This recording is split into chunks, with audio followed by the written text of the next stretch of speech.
Ayo, Chiksua here. Resetting for passives for deer. That was for the longest time the most annoying thing about deer. But now guys, now with Jormungand we don't have to do that anymore. So basically her passive is just made for deer. She's going to increase everyone's stats by 30%, which is a huge bonus. And also she's on an attack crit damage build. So a lot of people were asking me HP or attack, and in my opinion raw damage is just way better. And yeah, this is going to be the team we're going to show you guys, and it doesn't have Meliodas. So obviously if you do want to have it on the easier way, Meliodas is way better instead of one of the units. But I wanted to show you guys how easy it is now. That's why we're not going to use Meliodas, and we don't have to reset for the passives anymore, as I already said. So now in this run I will actually be hoping to get the revive passive. So first of all, okay, for the first turn we're just going to burn those 4 cards, every 4 right side card. If you can't kill like this, like me, use this card, because she will put on a debuff onto herself, and then she will basically decrease the defense of the deer. That will help a little bit. Also another thing, I have Tamil on Skadi, so on Skadi so far it's actually pretty useless so far, what I have noticed. Maybe it's better on Jormungand, and that way you also would have a melee link here, and a melee link will increase the damage because it's more attack, right? But not like it matters, as you can see. First turn already dead. Here we are just going to, I would say, start with her card, because we have a lot of cards of her. We're going to use a T1 card, we're going to use this, and then Detonate card doesn't do much damage yet. We're just going to cycle this, and as I said, we are going to try to actually show you guys that revive passive is not an issue anymore. So if we don't get the revive passive, guys, I hope at least that we get the dissolve passive. Of course, the easiest would be as general thing to get the attack increase one, but now there's really no need to reset for passives anymore. And if we actually get the attack passive, I will fake out and I will proc the passive of the deer so that he revives with full health, and then we will show you guys that it's still not an issue at all. So we're going to use this, we're going to use the red card again, a green card, and use a blue card again, and I'm pretty sure after the first 3 cards he's dead. Or well, that was more damage than I actually expected this to be, but hey, I'm taking this. So this passive is still annoying, not gonna lie guys, no cap, but it's not really an issue. So what we're going to do is, for now we're just going to burn a lot of cards, I would say, and we are going to try to move to transition as soon as possible, because yeah, all we need is having 2 ults, T1 ult plus someone else's ult, or in general we have a lot of cards which deal a lot of damage. Basically every card we have in our hand does a decent amount of damage, and that's why it's no issue at all with the deer. As you can see, Skadi hits really hard, and she doesn't even have this the melee link, so I'm pretty sure maybe melee on Skadi is definitely better. Also let me know in the comment section what teams you guys are using, because that would be really interesting to see what teams you guys are actually running on deer, and then maybe I get some nice ideas. Also another idea was to do a 3-man deer. I'm pretty sure Andy is gonna plan to do that, so I have to do it before him. That would be very nice to get. And yeah, so now here for now, I would say, because we can get the Skadi ult, we can just, oh no, those 2 never mind. So let's do this, okay? And I think getting the Brynhild ult is very good, because I think you guys are aware, Brynhild and Skadi ult, they are going to heal. And Brynhild, I think she hits a little bit harder because Skadi has an AoE ult. So having the Brynhild ult will be definitely way better. But we can just start with the Skadi ult, then this ult, and then we have full, what it's called, we are definitely having full health. Finishing floor 1, but yeah, basically finishing floor 1 with full health. That is nothing special, but still it is a good thing. And now we're going to move to floor 2. And as I said, I actually really hope we are going to be able to get the revive passive. Floor 2. Basically, we're going to do the same starting. I will actually do the starting with decreasing his damage. So basically, if you guys are not aware, if Skadi has debuffs, he's going to decrease the attack and defense of the enemy, which means it's gonna be a little bit better and we won't kill anyway, so we're going to stay here for one turn. And in the second turn, I would advise you guys either rush or rush ult gauges. I personally think it's the best to just get some ult gauges, get some merchers. Getting some ult gauge will never harm, because the second stage is pretty easy, but I prefer to just have a easy finish in the third phase, because he has the heal block and stuff that can be annoying, and also that we have to be frozen if we don't kill, but with the damage output it shouldn't be really an issue. So I also question myself, do we have to do it like this? Yeah, actually I will do it like this. I will actually burn this card, and I will actually merging here will be a little bit risky, because what if we don't get another Skadi card? But here for now what we're going to do is like this, so that we have 4 ult gauges onto T1, so if we use, or if we are going to start the cycle with T1, we're going to get his ult guaranteed. So very nice merger, but it's kind of useless because we have to burn this card, then we have to burn a red card, then a green card. So I would say this is the weakest green card we have, and we can either just get this ult, won't harm, I would say. The heal will be pretty helpful, I think. And next round we can kill without any issues by using T1 ult and someone else's ult, and then we are basically good to go, and slowly beat phase floor 2, because I really want to see the passive we can get here, or basically beating phase 3 in order to see the passive. So yeah, as you can see, Chomungan, she took a lot of damage, and that's why maybe a Tamir might be a little bit better here, because so far she never got targeted, but not like it really matters. So what we're going to do is we do this is Skadi's attack, so maybe those two are going to kill already, I'm not too sure, but we can just, damn, too bad this is merging, but yeah, we do this, and I would say we're going to just burn this card for now. I'm pretty sure the 3 cards are going to kill. Yeah, definitely. They are definitely going to kill. Here, as you can see, she just fucking does the damage cap. She just fucking did the damage cap with a 1-star card. Of course, we have to wait until he has full ult gauge, but it's still just very, very impressive.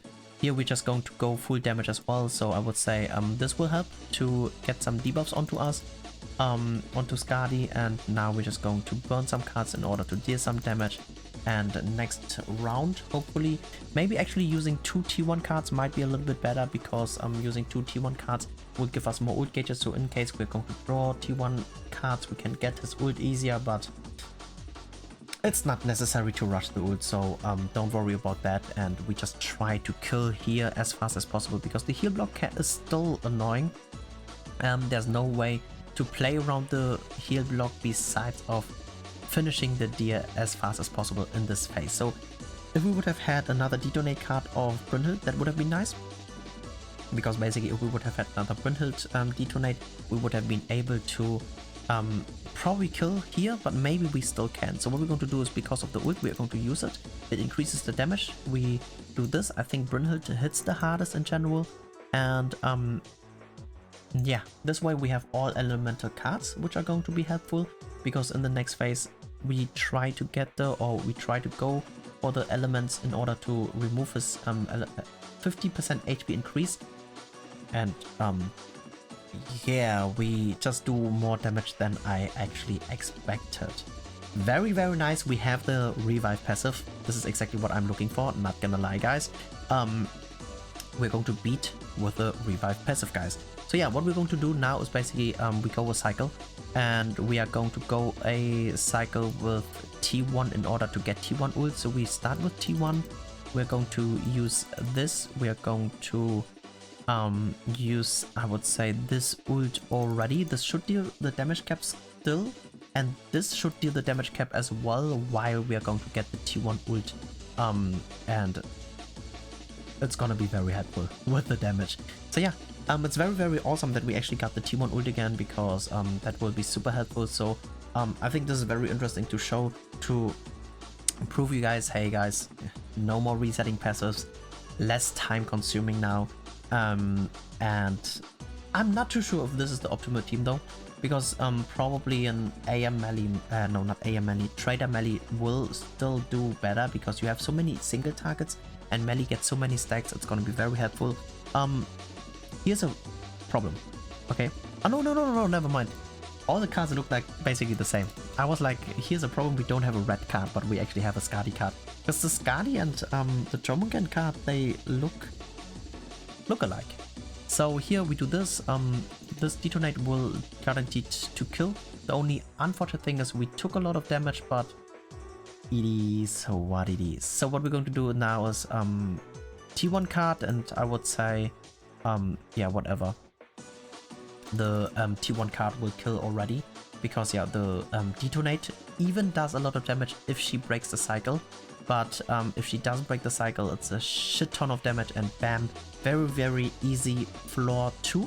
And now we're going to show you guys floor 3 with the revive passive. That is what I'm looking forward most about the Jormungand now. So guys, I hope you guys are as excited as me. So those are going to be the passives we currently have at the moment, and yeah, so we're going to make a voiceover because I actually troubled way more than I thought, because we don't have the dark Meliodas, but we were actually able to do this. So here, as you can see, in the first turn we're just going to burn some cards. In general, the left cards are a little bit better, and in the second turn, or basically when we're going to take damage, T1 is actually taking quite a lot of damage. So that's why what we want to do is we want to use the card, the left card of what's the name of Jormungand, definitely. And because we have the merger here, we're going to merge and use it because it heals a little bit more, and we're going to get some more ult gauges that won't harm at all. And if we can also move the T1, because T1 ult is what is going to be super helpful for the phase 2, because obviously T1, I think most of the people are aware, he takes 66% of damage already. Also another thing, if you guys don't have Meliodas, or in general, I would not advise you guys to do the revive passive, because the revive passive is actually quite annoying. It was way more challenging than I thought, but I'm really happy that we are over with that bullshit. So what we're going to do here is basically we want to get the T1 ult. So basically here we're going to proc the revive guaranteed, and now the T1 is going to finish him off, and now we move to the second phase. Second phase, very easy. The only problem I would say about here is basically that Jormungand, she actually takes a lot of damage, so I think it definitely is a little bit better if we're going to have Tamil on her. I don't know if I did say that a lot already, because I'm pretty sure I did say that a lot already, but there's a lot of recording gun as well, because floor 3 I did like probably 6 tries, I think, until I was able to. But yeah, now we're going to ult, and here very unfortunate, very close, guys, we almost killed. So we almost would have been able to just one turn this, but yeah, unfortunately she didn't kill, so that's why we didn't proc the revive yet. So else she, the deer might have been dead, but not like it really matters, because yeah, this is not really the real deal yet. But all in all, so far pretty nice run. We also have the Skadi ult in order to heal a little bit our Yorgung. Fuck, I forgot her name, guys. I have to check. Guys, fuck. Damn. So yeah, her name is really weird in my opinion. What do you guys think? Let me know what you guys think. Jormungand. I don't know exactly even the pronunciation, but yeah. Basically now what we're going to do is we're going to kill, and our Jormungand, she's almost dead actually. But we do have the ults in order to heal up again, which is very nice. So once again, we don't have Tamil on her, and Tamil would make it way better, because also we can have the Meliodas onto our Skadi, so that Skadi has more damage, or basically she has an attack link which results into more damage. But here, as I said already, we have 2 ults which are going to heal, and also if we attack with her, she's going to first of all lifesteal and also heal with a passive attack or passive from the attack.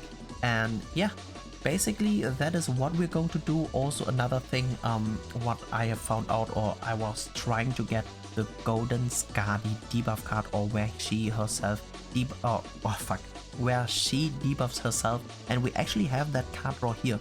So all we need to do now is actually we need to get the T1 ult. So what we're going to do is we burn some cards, of course, because the boss is still super tanky. And as you can see, I think I was just moving cards here. I'm not too sure, but it looks like I'm maximizing card draw. Even though I think maybe it was in another run where I actually just moved 4 times in order to get the T1 ult, because he still has a lot of health anyways, so it really doesn't matter. We can't proc the passive yet anyways, and we can't even move to transition. When we want to move to transition, obviously we want to have the T1 ult, but if, for example, if he has the ult gauge decrease mission, it is passive, it is what it is. Still moving with full ult gauge will be helpful, and then you're going to try to stall until you actually, or until the deer actually doesn't have AoEs to dissolve you. But here, very nice. So we have T1 cards, we have everything. But here I also remember I did misplay, guys. I'm getting the golden card, and I think you guys are aware we need to draw 1 T1 card or we are fucked.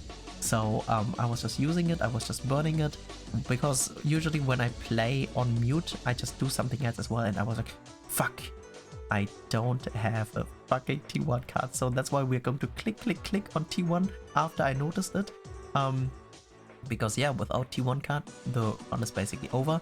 And then I'm basically praying, please game, give me 1 T1 card, and luckily the RNG was on my side. So we're going to use the T1 card, we're going to use a Skadi card, then we're going to actually use that card in order to decrease his stats, because if you guys are not aware, Skadi, for every debuff she has, she's going to decrease the attack and defense on the of the enemies, which is going to be super helpful, if it even works here. I am pretty sure it works here, but yeah. Very unfortunate that we have to burn the detonate card, because the detonate cards of what's the name of Brynhild hit really hard. But as you can see here, this is the normal thing we have. Very nice as well is that we have another card of Skadi, the decreasing, or the basically where we can get a debuff onto Skadi to decrease his stats, which is going to be super helpful. So here I'm pretty sure we use the 1-star card, because I was first of all thinking to use the golden card, but I was like, okay, if I use the 1-star card, it shouldn't deal too much damage yet to kill. So if we're going to use the 1-star card and then the Brynhild detonate card, we're going to overgo the Rugel passive first of all, for now, so that it procs the revive. But it wouldn't have mattered anyways, because if we would have procced the revive, it doesn't make a big difference, but it is still way easier to do it like this. Here, as you can see, the 1-star Brynhild card did the damage cap, which is really insane. And this golden card will also help a lot, because it pushes was it 2 debuffs or 3 debuffs? I'm not too sure, but as you can see, our Skadi has 5 debuffs at the moment, which makes us actually hit super hard. The cool thing here as well is, the really insane thing about here is, I was super lucky. First of all, he's buffing here, so the chance of him having AoEs is smaller, and he actually only single targets, so we have the ult. But you guys will see, the ults are actually not even that mandatory, because thanks to Skadi debuffs we have, the deer is way squishier, so he actually dies immediately. So because I think you guys are aware, if we would use the golden detonate first, so if we strip here, of course strip is very important, because as he has evasion, now the detonate card would deal the damage cap, because the detonate card hits insane, especially in golden, and T1, even T1 hits the damage cap. So even if we wouldn't have been able to use the ult, we would have been able to kill. And yeah, I'm really impressed by this team. Definitely let me know in the comment section what you guys think. Especially, as I said, no MELI. And yeah, I really hope you guys enjoyed watching this. Thank you so much for tuning in, and peace out for now.